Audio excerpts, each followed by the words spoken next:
O'zbekiston xalq shoiri Erkin Vohidov 1936-yil 28-dekabrda Farg'ona viloyatining Oltiariq tumanida muallim oilasida tug'ilgan. Uning otasi Ikkinchi jahon urushidan og'ir jarohat olib qaytadi va 1945-yilda vafot etadi. Oradan 1 yil o'tgach, onasi ham dunyodan o'tadi.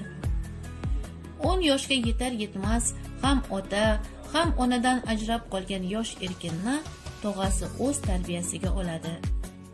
Toshkentga tog'asinikiga kelgan shoir qunt bilan o'qishlarini davom ettiradi. Unda kitobga, adabiyotga havas juda erta uyg'ondi. Erkin Vohidov Toshkent davlat universiteti, hozirgi Mirzo Ulug'bek nomidagi O'zbekiston Milliy universitetining filologiya fakultetiga o'qishga kiradi. Endilikda u adabiyotni tom ma'noda chuqur o'rganishga kirishadi.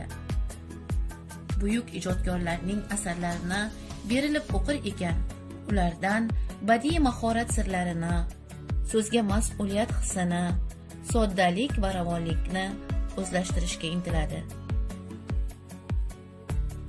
Shuning uchun ham uning Tong lavhasi, Buloq, Sevgi, Ona tuproq kabi qator she'rlardagi chuqur ma'no, go'zal ifodalar, ajoyib tasvirlar bilan uyg'unlashib ketgan. Erkin Vohidov universitetni tugatgach, uzoq yillar nashriyotlarda ishladi. O'zbek va jahon adabiyotining eng sara asarlarini chop etishda faol ishtirok etdi.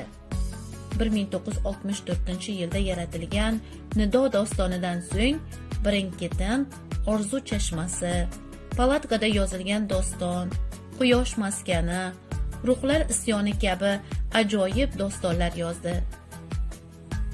Shoir yangi tashkil etilgan Yoshlik jurnalining bosh muharriri sifatida ko'plab yoshlarning adabiyotga kirib kelishida jonbozlik ko'rsatdi. Erkin Vohidovning ilk to'plami 1961-yilda Tong nafasi nomi bilan chop etilgan edi.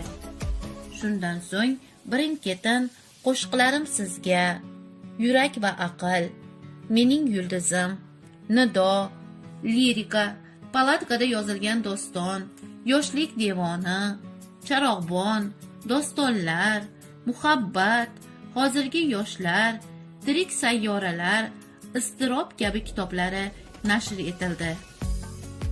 Erkin Vohidov dramaturgiya sohasida ham o'z qalamini sinab, Oltin devor, Istanbul fojiasi kabi dramalar yaratdi. Ayniqsa, Oltin devor komediyasi uzoq yillar O'zbek teatri sahnasidan tushmay keladi. Shoir asarlarida hayotga, go'zallikka muhabbat, yovuzlikka, tubanlikka nafrat yaqqol sezilib turadi.